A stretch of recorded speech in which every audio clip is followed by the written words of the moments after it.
kelas, jumpa lagi dengan Miss Ilmi di pertemuan kelima. Dan untuk anak kelas 12 nih, kita sebelumnya tuh kita udah bahas tentang sifat koligatif ya.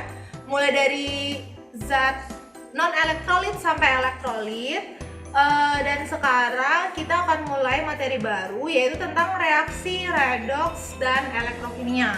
Nah, untuk pertemuan yang pertama ini kita akan bahas awal dulu tentang reaksi redoks itu, apa redoks itu, dan juga kita akan menyetarakan reaksi redoks.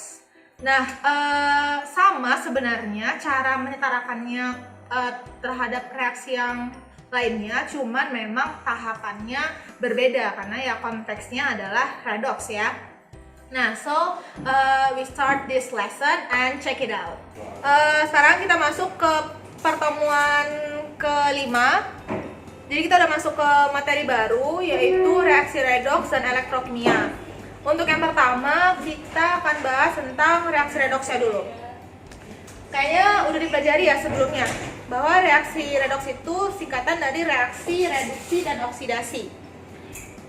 Nah, sekarang pengertian dari reduksi dan oksidasi itu apa, Miss? Oke.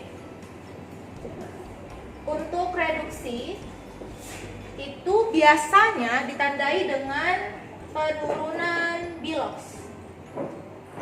Penurunan biloks atau bilangan oksidasi. Bilangan oksidasi. Kalau oksidasi itu penaikan biloks atau bilangan oksidasi.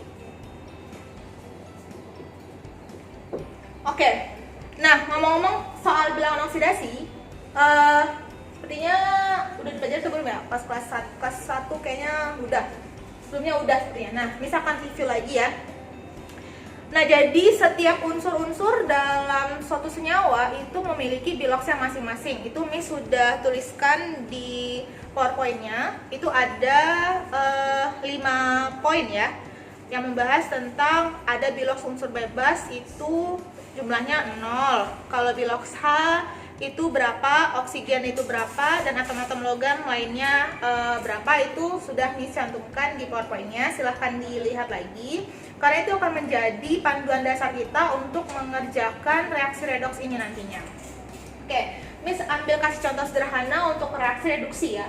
Katanya reaksi reduksi itu adalah penurunan biloks. Jadi kalau Miss kasih contoh, reaksi reduksi itu seperti reduksi itu Miss ambil contoh, misalnya ada kalsium 2 positif itu menjadi Ca, dimana kalau dia punya muatan di atas, maka biloksnya adalah muatannya itu sendiri, maka ini positif 2. Kemudian dia bergeser menjadi Ca, ini adalah unsur bebas, maka biloksnya adalah 0. Oke, terjadi penurunan kan, dari plus 2 menjadi 0. Ini ada penurunan biloks. Maka dia disebut reduksi. Nah, tapi apakah dia seperti ini aja? Enggak ya. Kita harus memperhatikan muatannya juga. Nah, kalau di sini kita lihat muatannya itu 2 positif. Di sini muatannya 0, mana nggak ada ya. Nah, maka untuk menyamakannya di sini harus ditambahkan 2 elektron. 2 elektron berarti bernilai 2 minus ya, atau negatif 2. Nah, negatif 2 ditambahkan dengan plus 2 hasilnya 0. Maka ruas kiri dan ruas kanan memiliki jumlah muatan yang sama. Sehingga reaksi reduksi juga bisa dibilang bahwa ini adalah reaksi penangkapan elektron, atau dia menangkap elektron. Penangkapan elektron. Nah, lantas kalau reaksi oksidasi bagaimana, Miss? Kebalikan dari reaksi reduksi ini. Oksidasi. Misalnya dari Ca, kemudian dia berubah menjadi Ca2 positif. Dia Ca tadi punya bilox 0 dan Ca2 positif punya bilox plus 2. Sehingga ini terjadi penaikan bilox sehingga disebut sebagai oksidasi. Penaikan dan disebut sebagai oksidasi. Nah, maka apakah di sini sudah selesai? Tidak juga ya. Di sini muatannya 0, di sini muatannya plus 2. Sehingga untuk menyamakan muatannya, di sini harus ditambahkan 2 elektron untuk menyamakan dia sebagai 0. Nah, sehingga bisa ditulis juga bahwa oksidasi ini adalah proses pelepasan elektron.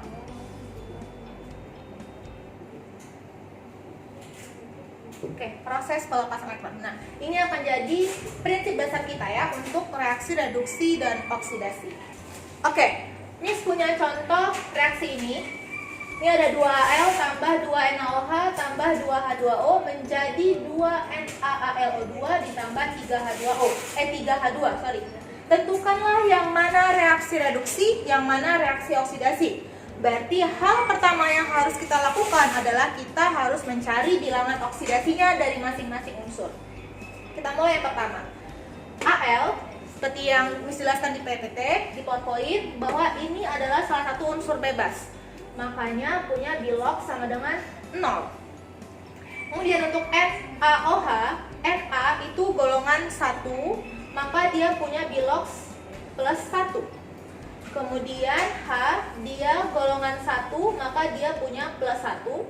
Sehingga untuk dalam suatu senyawa, total biloxnya harus sama dengan 0. Ini udah plus 1 sama dengan plus 2. Maka untuk membuatnya 0 harus dikurangi 2 ya. Berarti nilai O sama dengan minus 2. Karena memang secara umum oksigen memiliki bilox sama dengan minus 2. Oke, ini tadi kita minus 2 ya, oksigen selalu minus 2. Dan H tadi plus 1. Karena dia punya 2, maka dia jadi plus 2. Totalnya sama dengan 0. Oke, lanjut ke si sebelah lainnya. O, oksigen selalu punya minus 2. Di sini dia punya 2 atom. Maka 2 dikali minus 2 sama dengan minus 4. Na, karena dari golongan 1, memiliki bilox sama dengan positif 1. Karena Na-nya cuma 1 ya. Kalau O tadi ada 2, makanya minus 4. Nah, persyaratannya tadi bahwa seluruh senyawa harus bernilai 0. Di sini kita dapati ada minus 4, ada plus 1.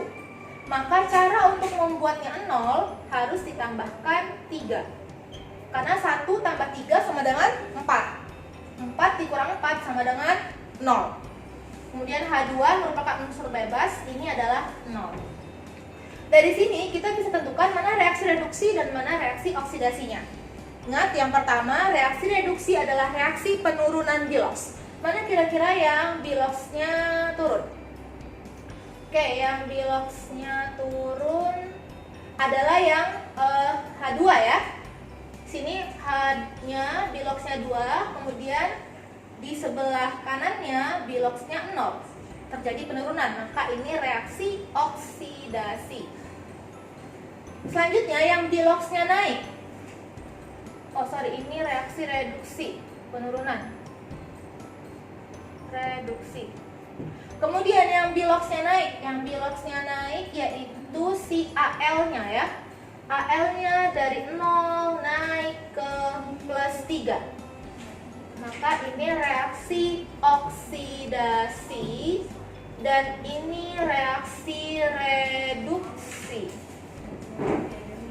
Oke. Jadi begitu ya cara untuk menentukan reaksi reduksi dan oksidasi dari suatu reaksi kimia. Nah, selanjutnya sebenarnya reaksi reduksi itu bisa disetarakan, tapi penyetaraannya beda menggunakan secara redoks juga ya, secara reduksi dan oksidasi. Di Di sini ada dua jenis cara untuk menyetarakan reaksi redoks. Yang pertama yaitu dengan metode bilangan oksidasi, dan yang kedua yaitu dengan metode setengah reaksi. Nah, setengah reaksi itu juga nanti ada dibedakan dengan suasana asam dan suasana basanya. Oke, kita lihat. Nah, oke. Miss punya reaksi redoks di sini, tapi belum setara.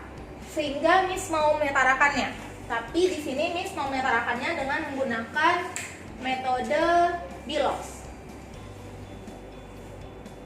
Oke, dengan metode Bilox. Di sini langkah pertama adalah kita harus cari tahu dulu bilangan oksidasi dari masing-masing unsur. Itu adalah tahap pertamanya ya. Oke, kita lihat di sini. Kalau dalam senyawa jumlah Biloxnya adalah 0, sedangkan kalau dalam suatu senyawa ion kita punya muatan -1 ya. Maka total Bilox dari senyawa ini adalah -1. Misalnya gini, Miss buat di sini sama dengan -1-nya ya. Ini hasilnya -1. Maka kalau oksigen tadi dia punya -2 ya Biloxnya. Karena dia ada 3, maka di sini ada -6. Oke, ya, ada -6 di sini. Berapakah harus dijumlahkan untuk menghasilkan -1? Maka di sini harus ditambahkan 5 ya. 5. Sehingga 5 dikurang 6 nantinya akan menghasilkan -1. Maka si 5 atau positif 5 ini adalah Bilox milik I. Yang ini Bilox milik oksigen. Begitu. Nah, yang ini Biloxnya adalah muatannya, yaitu ini plus 1. Oke, yang I berarti dia -1 karena muatannya -1.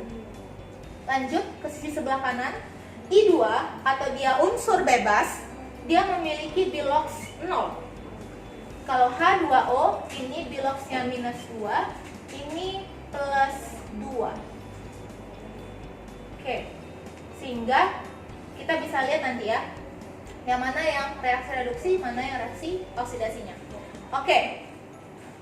Nah, maka kita tentukan ya bahwa yang menjadi reduksi atau yang mengalami penurunan Bilox adalah si I yang pertama ke I yang kedua. Oke. Dia ini turun sehingga dia reaksi reduksi. Dia turun berapa elektron? Dari 5 ke 0. Dia turun 5 elektron. Selanjutnya yaitu ada I juga ke I yang ini ya. Dari -1 ke 0, maka dia akan naik. Maka dia reaksi oksidasi. Berapa dari -1 ke 0? Kalau Miss buat garis bilangan itu seperti ini ya. Ini kan ada 0, ini -1, maka dia akan bergeser 1 titik ya. Maka di sini dia akan turun, dia akan naik 1 elektron, naik 1 elektron. Nah, oke. Miss di sini yang H ini +1, yang ini +2. Kenapa nggak dikatakan sebagai karena dia naik, kenapa nggak dikatakan sebagai oksidasi? Oke, ini enggak ya, karena ini kan dia +2 untuk 2 hidrogen. Kalau untuk 1 hidrogen, maka dia akan dibagi dengan 2, sehingga hasilnya +1. Sehingga H yang di sisi sebelah sini dan H yang di sisi sebelah kanannya nilainya sama. Sehingga yang mengalami reaksi reduksi dan oksidasi adalah si I-nya. Oke, dapat ya. Kemudian untuk metode Bilox, maka ada pengali silang namanya, dikalikan silang. Ini Miss rubah biar kelihatan.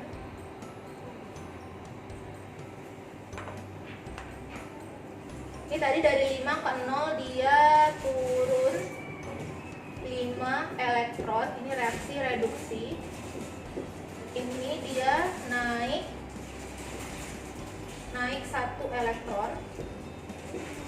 naik 1 elektron. Ini reaksi oksidasi. Oke, lihat, ini ada 5 dan ini ada 1.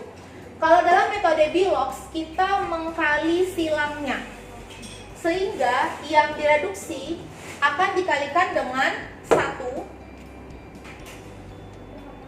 dari yang oksidasinya ya. Makanya dikalikan 1. Yang 1 akan dikalikan 5. Jadi dikali silang gitu. Itu untuk metode Bilox. Sehingga nanti hasilnya jika ini dikalikan 1, maka yang dikalikan 1 yang mana? Yang ini dan yang ini. Kemudian yang dikalikan 5 yang sebelah sini ke yang sebelah sini nantinya. Jadi hasilnya nanti jadi ini ada IO 3- ya, ditambah dengan H positif. Kita dikalikan 5 ya. Ini tambah 5I2. Oke, ini menjadi dia ada 5I2. Oke, ditambah ini 5 ini ditambah dengan H2O. Jadi perhatikan, ini sudah berubah ya tandanya. Ini 5 dan ini ada 5 karena dikalikan 5. Kemudian setelah itu kita kita setarakan lagi. Yang mana yang belum setara di sini. Oke, sehingga nanti di sebelah sini kita setarakan, sehingga nanti di sini akan kita dapati ini jadi 5IO3-, ini akan jadi 30 H positif. Ini tetap 5 imin dan ini akan menjadi 15 H2O. Nah, jadinya setara ya. Kan pertamanya ini ada 10I. Sedangkan di sini awalnya cuma ada 5I. Sehingga kita tambahkan 5 di depannya untuk mendapatkan setara I-nya atau iodinnya. Kemudian kita setarakan juga H-nya. Di sini ada 30 dan di sini juga ada 30 ya. Nah, dari sini kita sederhanakan dengan membaginya dengan 5.